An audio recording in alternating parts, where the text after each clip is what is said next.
अस्सलाम वालेकुम। इससे प्रीवियस वीडियो आप देख सकते हैं जहां पर मैं डिस्कस कर रहा था फैक्टर अफेक्टिंग एंजाइम एक्शन। दो फैक्टर को प्रीवियस वीडियो में मैंने डिस्कस किया, एक है एंजाइम कंसंट्रेशन और दूसरा है सबस्ट्रेट कंसंट्रेशन। इस वीडियो लेसन के अंदर हम दो बड़े फैक्टर को डिस्कस कर रहे होंगे, एक टेम्परेचर को और एक पीएच को। टेम्परेचर क्या करता है? रेट ऑफ रिएक्शन को इंक्रीज कर सकता है, डिक्रीज कर सकता है, इसका क्या इफेक्ट होता है? और अगर हम टेम्परेचर को इंक्रीज करते हैं तो रेट ऑफ रिएक्शन क्यों बढ़ेगा? और अगर ये बढ़ता है तो फिर हमेशा इंक्रीज ही करते रहने से बढ़ते क्यों नहीं रहता? वो टेम्परेचर बाज का टेम्परेचर बहुत ज्यादा इंक्रीज करने से रिएक्शन स्टॉप भी हो जाता है, वो क्यों होता है? फिर फीवर कैसे आपको आपके लिए डेंजरस है, आपके लिए किलिंग है, आपकी डेथ कैसे कर सकता है? हाई फीवर अगर ज्यादा देर के लिए रहेगा तो डेंजरस बन सकता है। हम यहां पर देखते हैं कि what is the effect of temperature on the rate of enzyme catalyse reaction.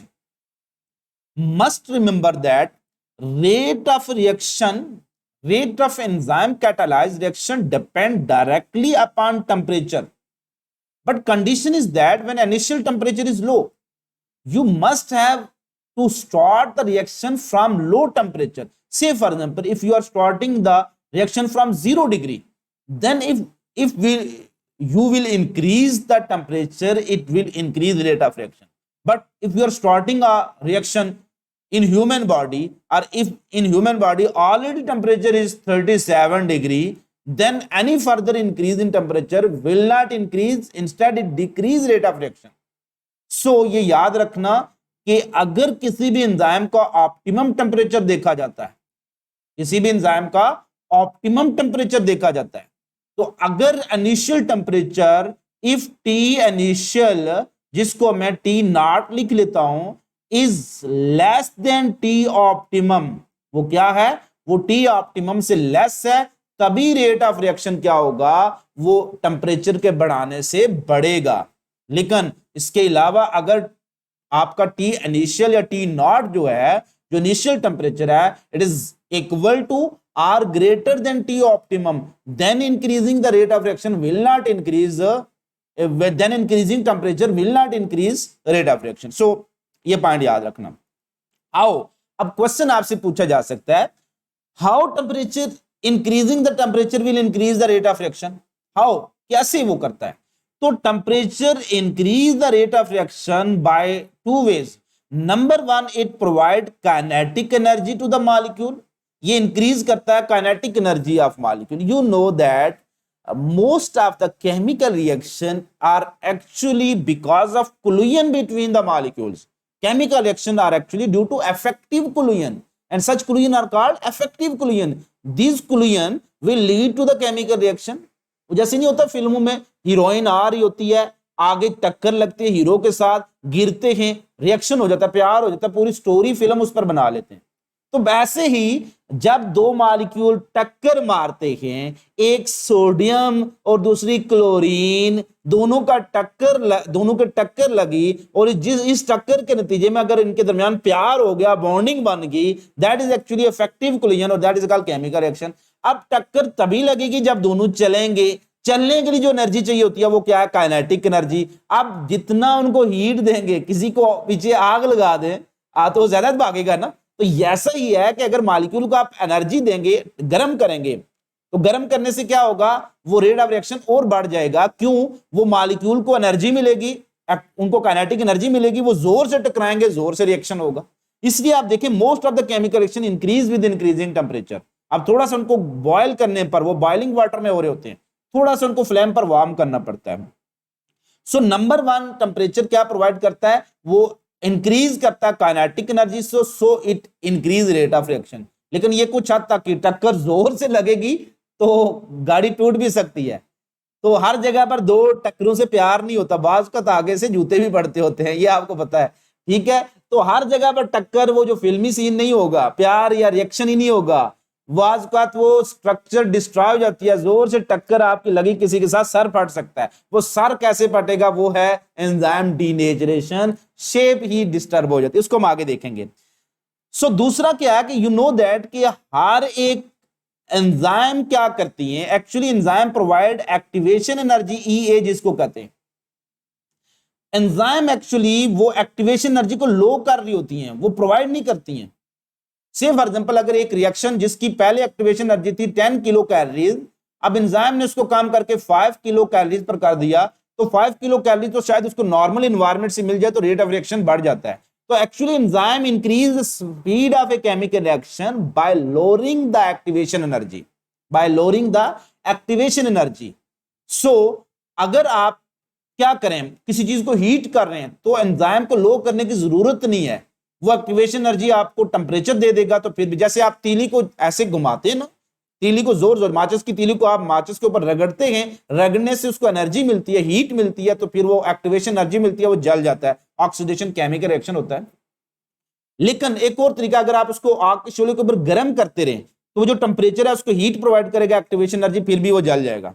तो सो हीट प्रोवाइड करती है, temperature also provide activation energy EA, and temperature increase the kinetic energy. By these two ways temperature increase rate of reaction. ये question आ सकता है MCQs. temperature will increase the rate of reaction by number 1 increasing kinetic energy, number 2 increasing activation energy. So providing activation energy, not increasing, providing activation energy. So these two factor actually result in increasing rate of reaction by increasing temperature. For every 10 degree rate of enzyme is double, यानी अगर आप 0 से start कर रहे हैं तो एक reaction अगर 0 सेकंड पर वो 1 प्रोडक्ट पर सेकंड बन रहा है और आपने टेम्परेचर 0 से 10 कर दिया तो रेट ऑफ रिएक्शन 1 के बजाय 2 हो जाएगा, 2 प्रोडक्ट पर सेकंड। तो for every increase of 10 degree rate of reaction is double. So if we are starting the temperature, starting a reaction at initial temperature of 0 degree, then increasing the temperature up to 20 degree, how much reaction is increased? तो कितना increase होगा, पहले 10 पर 2 गुना और अगले 10 पर 2 गुना, तो 4 time increase हो जाएगा। तो 20 डिग्री इंक्रीज करने से 4 टाइम इंक्रीज हो जाएगा। सो यही क्वेश्चन मैंने यहां पर रखा हुआ है, एक्चुअली एंट्री टेस्ट में पूछा जा सकता है। What happen to rate of enzyme action when temperature is increase to 20 from 10 degree, यानी 10 से आपने 20 कर दिया तो ये इंक्रीज कितना हुआ, 10 डिग्री हुआ ना। तो हर 10 डिग्री से हमने कहा कि रेट ऑफ रिएक्शन कितना इंक्रीज होगा, बाय 2 फोल्ड। क्लियर? अगर हम इसको 10 से कितना कर लेते, 30 पर ले जाते, 10 से 30, तो ये कितना हो जाता है, बाय 4 फोल्ड हो जाता है। लेकिन अगर हम इसको ऑप्टिमम टेम्परेचर से भी आगे ले जाते हैं तो नो इफेक्ट हो जाता, डिक्रीज होता पहले। क्लियर? तो ये पॉइंट आपने याद रखना। अब ये इसका ग्राफ है, याद रखना ये ग्राफ हमेशा ऐसे होगा, शुरू में टेम्परेचर 0 है, फिर 10 डिग्री है, क्योंकि रेट ऑफ रिएक्शन टेम्परेचर पर डिपेंड कर रहा है। तो इंडिपेंडेंट वेरिएबल को हमने एक्स एक्सिस पर रख दिया, डिपेंडेंट वेरिएबल को वाई एक्सिस पर। तो अगर टेम्परेचर आपने 10 डिग्री कर दिया तो रेट ऑफ रिएक्शन भी डबल हो गया, फिर 20 कर दिया और डबल हो गया, फिर 30 कर दिया फिर और डबल हो गया। इसी तरह से आप ये टेम्परेचर 40 पर जाकर और डबल हो जाएगा। लेकिन चूंकि इंसान के केस में जो 37 डिग्री के करीब, ये 40 नहीं है बल्कि 40 से पहले है, यहां तक 40 होगा इससे पहले है, तो ये टेम्परेचर एक्चुअली जो लाइन है ये 37 डिग्री की है, ठीक है, ये 40 से पहले आ रही है। तो एक्चुअली 37 तक रेट ऑफ रिएक्शन बढ़ेगा, 37 से आगे नहीं बढ़ेगा, क्योंकि 37 इज द ऑप्टिमम टेम्परेचर। तो इसलिए लिखा होता है कि rate of reaction increase, temperature increase rate of reaction but up to a certain limit. Temperature increase rate of reaction but up to a certain limit. वो लिमिट क्या है, optimum temperature तक। सो ऑप्टिमम टेम्परेचर तक rate, temperature को बढ़ाने से rate of reaction बढ़ेगा। लेकिन अगर आप ऑप्टिमम टेम्परेचर से आगे क्या करेंगे, टेम्परेचर इंक्रीज करेंगे, तो वो क्या होगा, रेट ऑफ रिएक्शन पहले डिक्रीज होगा और अल्टीमेटली एंजाइम की डीनेचरेशन भी हो जाएगी।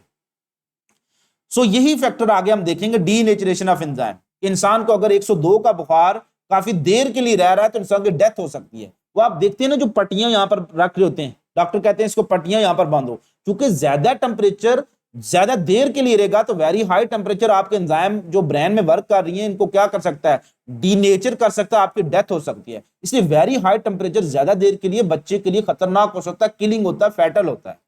सो डीनेचरेशन ऑफ एंजाइम, अगर एक्सट्रीम हाई टेम्परेचर है, बहुत ज्यादा आग लग जाती है तो कोई बंदा इधर घूम रहा होगा तो आपस में टक्कर खाएंगे, मर जाएंगे। तो नॉर्मली आप अगर टेम्परेचर को नॉर्मल इंक्रीज करते हैं तो वो रेट ऑफ रिएक्शन को बढ़ाएगा, लेकिन if we increase the temperature beyond optimum temperature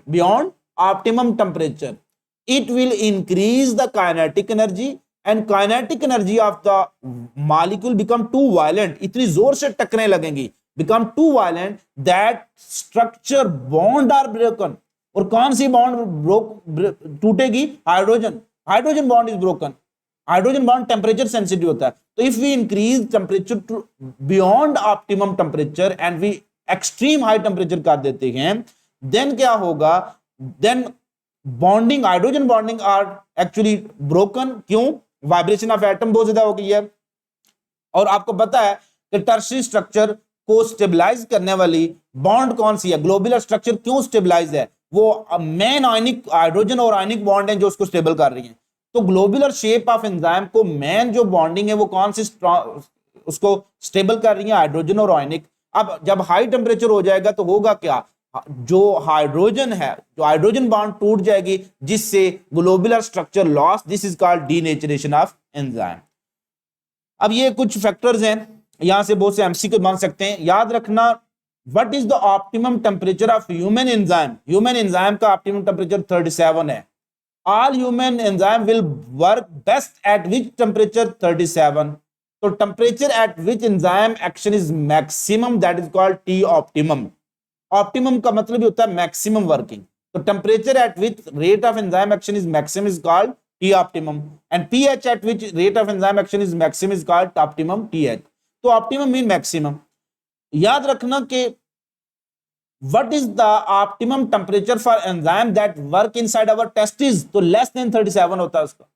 इसी तरह से what is the optimum temperature of Taq polymerase? ये एक एक्सेप्शनल एंजाइम है जो डीनेचर नहीं होती वेरी हाई टेम्परेचर पर।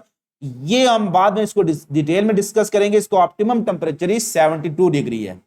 Rate of enzyme catalyse reaction become double by increase in dash degree of temperature, तो 10 डिग्री। तो by increasing 10 degree rate of reaction double हो रहा है। तो ये बहुत से एमसीक्यूज यहां से बन सकते हैं। अब हम आते हैं पीएच की तरफ। जैसे तो हमने बात किया ना कि टेम्परेचर अगर हम 0 से स्टार्ट करते हैं तो रेट ऑफ रिएक्शन को बढ़ाने से रेट ऑफ रिएक्शन बढ़ेगा। ये बात हम पीएच के लिए नहीं कर सकते हैं। इसलिए आप पीएच का ग्राफ देखें, वो स्टार्ट 0 से नहीं हो रहा है, वो 4 से स्टार्ट हो रहा है। ये 4 से तभी स्टार्ट हो रहा है जब इस एंजाइम की पीएच क्या है? 7 है, ऑप्टिमम पीएच। इसलिए हर एंजाइम प्रेफर ही करेगी कि वो अपनी एक स्पेसिफिक पीएच पर ही काम करे। Every enzyme work at its best at a specific pH called optimum pH, और वहां पर उसकी मैक्सिमम वर्किंग होगी। अब अगर ऑप्टिमम पीएच से आप डिक्रीज या इंक्रीज करेंगे तो रेट ऑफ रिएक्शन हमेशा डिक्रीज ही होगा। तो if we change that pH from optimum, rate of reaction will decrease. इसलिए हम ये यहां से 0 से स्टार्ट नहीं कर सकते, क्योंकि 0 पर तो एंजाइम डीनेचर हो जाएगी। 0 पर एंजाइम डीनेचर हो जाएगी, उसका मीडियम चेंज हो चुका है। हाईली एसिडिक पर तो एंजाइम डीनेचर हो जाएगी, तो फिर बेशक आप 0 से उसको बढ़ाएं भी रेट ऑफ रिएक्शन नहीं बढ़ेगा, क्योंकि डीनेचरेशन इरिवर्सिबल है, वो रिवर्सिबल नहीं है। The pH eight which rate of enzyme action is called optimum pH. तो यहां से 2 in 1 डेफिनेशन आप बना सकते हैं। यहां पर अगर आप पीएच के बजाय क्या लिख लें? Temperature. The temperature at which rate of enzyme action is maximum, तो वो ऑप्टिमम टेम्परेचर बन जाएगा। And the pH eight which rate of enzyme action is maximum is called optimum pH. तो पीएच पर अगर वो पीएच है जिस पर रेट ऑफ एक्शन मैक्सिमम है तो वो ऑप्टिमम कहलाएगी, और टेम्परेचर जिस पर रेट ऑफ रिएक्शन मैक्सिमम होगा वो ऑप्टिमम कहलाएगा। So enzyme work best eight optimum pH, optimum temperature, unlimited enzyme concentration, unlimited substrate concentration. अगर आप इंक्रीज या डिक्रीज करेंगे ऑप्टिमम पीएच से तो रेट ऑफ रिएक्शन डिक्रीज होगा। क्लियर? तो इसलिए एक नैरो रेंज ऑफ पीएच पर एंजाइम काम कर सकते हैं, नैरो रेंज। इसलिए मैंने कहा था इसका ग्राफ क्या होगा? नैरो। तो ये नैरो बेल शेप ग्राफ हमेशा पीएच का होगा, एक ब्रॉड बेल शेप ग्राफ हमेशा टेम्परेचर का होगा। क्योंकि अगर आप नैरो नहीं करेंगे, 0 से स्टार्ट करेंगे तो 0 इज एक्चुअली एक्सट्रीम चेंज, 10 से आगे ले जाएंगे तो एक्सट्रीम चेंज इन पीएच है। अब ये ऑप्टिमम पीएच दी हुई है, इनमें से एमसीक्यूज अक्सर पेपर में आते रहते हैं। ये so which enzyme work at highly acidic medium, तो वो पेप्सिन है। Which enzyme work best at highly basic medium, arginase. Highly acidic enzyme with highly acidic pH is present in stomach, यहां से एमसीक्यूज आ सकते हैं। Enzyme that work in highly basic medium is present in liver, ये arginase liver में होती है, urea cycle में हेल्प करती है। Which enzyme has a broad range of pH, optimum pH, वो काइमोट्रिप्सिन है 7 से 8 तक, ये ड्यूडेनम में पाई जाती है। सारी जो काइमोट्रिप्सिन है ये एंजाइम आप जो आ रही होती है ट्रिप्सिन और काइमोट्रिप्सिन पैंक्रियाटिक एंजाइम है ये। तो ये चीजें एमसीक्यूज में आ सकती हैं। कौन सी एंजाइम है जिनका एसिडिक एनवायरनमेंट में काम करती हैं, तो ये 7 से पहले वाली सारी का एनवायरनमेंट क्या है, all this enzyme work in acidic medium accept इन सब को छोड़कर, all enzyme work in basic medium, कौन सी है 9 और 9। So most of enzyme work in acidic medium, most of enzyme work in acidic medium. अब हम देखते हैं कि अगर हम एंजाइम ये जो पीएच को चेंज करते हैं तो फिर क्या फर्क पड़ सकता है। तो पीएच में दो तरह के चेंज होते हैं, एक होता है स्लाइड चेंज और एक होता है एक्सट्रीम चेंज। स्लाइड चेंज का मतलब ये होता है कि आप मीडियम चेंज नहीं कर रहे हैं, अगर यानी एक एंजाइम की ऑप्टिमम पीएच कितनी है, वो न्यूट्रल है, तो न्यूट्रल को आप ज्यादा से ज्यादा क्या स्लाइटली एसिडिक की तरफ ले जाते हैं, स्लाइटली बेसिक की तरफ ले जा सकते हैं। आप उसको हाईली एसिडिक 2 पर नहीं ले सकते, हाईली बेसिक 14 पर नहीं ले जा सकते। तो 2 और 14 इज एक्चुअली एक्सट्रीम चेंज। या फिर एक पेप्सिन एंजाइम है, एंजाइम कौन सी है, पेप्सिन है, पेप्सिन का ऑप्टिमम पीएच क्या है, वो एसिडिक है। अब पेप्सिन का अगर मीडियम चेंज कर लें, इसको आप बेसिक में ले जाएं तो ये एक्सट्रीम चेंज हो जाएगी। तो या तो एंजाइम का आप क्या कर लें, मीडियम चेंज कर रहे हैं। एक एंजाइम जिसकी ऑप्टिमम पीएच क्या है, एसिडिक है, हाईली एसिडिक है, उसको आप बेसिक में ले जाएं तो वो है एक्सट्रीम चेंज। और एक एंजाइम जिसकी ऑप्टिमम पीएच बेसिक है, उसको आप एसिडिक में ले जाएं, हाईली एसिडिक में, तो वो एक्सट्रीम चेंज कहलाएगी। स्लाइड चेंज है कि आप उसके करीब करीब ले जाते हैं, जैसे 2 से आप 3 कर लें, 4 कर लें, 5 कर लें, 6 कर लें, दिस इज स्लाइड चेंज। 7 से आप 6 कर लें, 8 कर लें, 9 कर लें, 10 कर लें, स्लाइड चेंज है। लेकिन 7 से 14 और 2 क्या है, एक्सट्रीम चेंज है। सो यहां से कंसेप्चुअल क्वेश्चन बनता है कि what happen to this salivary amylase when it enter into the stomach. तो स्लाइवरी माइलेज मोस्टली काम करती है न्यूट्रल या स्लाइटली अल्कलाइन पीएच पे। एसिडिक मीडियम में जब स्टोमिक में जाएंगी तो वो तो एक्सट्रीम चेंज है, तो डीनेचर हो जाएंगी, वो कभी फिर काम नहीं कर पाएंगी। इसलिए enzyme of saliva will not work in stomach and enzyme of stomach will not work in small intestine. तो स्लाइड चेंज से क्या होता है, slide change of enzyme result in inactivation of enzyme. वो एंजाइम को इनएक्टिव कर सकती है लेकिन डीनेचर नहीं करेगी। इनएक्टिव मीन काम करना छोड़ देगी, क्योंकि मैंने नहीं काम करना, पीएच मेरे बराबर नहीं है। सो यही question, what happened to pepsin when stomach is changed from 2 to when pH is changed from 2 to 5? when pH is changed तो 2 to 5 क्या स्लाइड चेंज है, तो इट बिकम इनएक्टिवेटेड, डीनेचर कभी भी नहीं होगी, ठीक है, it become inactive. Extreme change से क्या होगा, स्लाइड चेंज एक्चुअली क्या करती है, रेट ऑफ एंजाइम एक्शन को डिक्रीज करती है। क्योंकि स्लाइड चेंज से आयोनाइजेशन ऑफ सबस्ट्रेट हो सकती है, आयोनाइजेशन ऑफ एक्टिव साइट हो सकती है। लेकिन अगर हम एक्सट्रीम चेंज इन पीएच करते हैं तो extreme change in pH ionic bonding को डिस्टर्ब करती है। याद रखना, extreme high temperature hydrogen bonding तोड़ता था, लेकिन पीएच होती है वो आयोनिक बॉन्डिंग को डिस्टर्ब करती है। क्योंकि पीएच में हाइड्रोजन आयन होते हैं, वो आयन के साथ इंटरेक्ट करके आयोनिक बॉन्डिंग को तोड़ देते हैं। सो extreme change in pH destroy which bond, ionic bond. MDCAT में क्वेश्चन आ सकता है या कोई भी इंपॉर्टेंट एमसीक्यूज जो आप पढ़ रहे हैं। फिर पीएच ये जो जब आयनिक बॉन्ड टूट जाएगी तो चूंकि ग्लोबुलर स्ट्रक्चर 2 बॉन्ड की वजह से स्टेबल है, एक आयनिक और दूसरी हाइड्रोजन। सो टेम्परेचर जो ग्लोबुलर स्ट्रक्चर को डिस्ट्रॉय करता है वो ब्रेकिंग हाइड्रोजन बॉन्डिंग, और पीएच जो डीनेचरेशन करेगी, एक्सट्रीम चेंज इन पीएच, वो breaking ionic bonding. So extreme change in pH से क्या होगा, आयनिक बॉन्डिंग डिस्ट्रॉय हो जाएंगी, जिससे globular shape of enzyme destroy, तो इससे क्या हो जाएगी, denaturation of enzyme. So denaturation किस किस से हो सकती है, एक्सट्रीम हाई टेम्परेचर से या एक्सट्रीम चेंज इन पीएच से। सो यहां से क्वेश्चन है, what happened to salivary amylase when it enter into stomach. Salivary amylase काम करती है न्यूट्रल 7 to 8 के दरमियान, यानी ये स्लाइटली अल्कलाइन मीडियम में काम करती है, न्यूट्रल या स्लाइटली अल्कलाइन मीडियम में। जब ये स्टोमिक में जाएगी तो उसकी पीएच कितनी होती है, स्टोमिक की 2।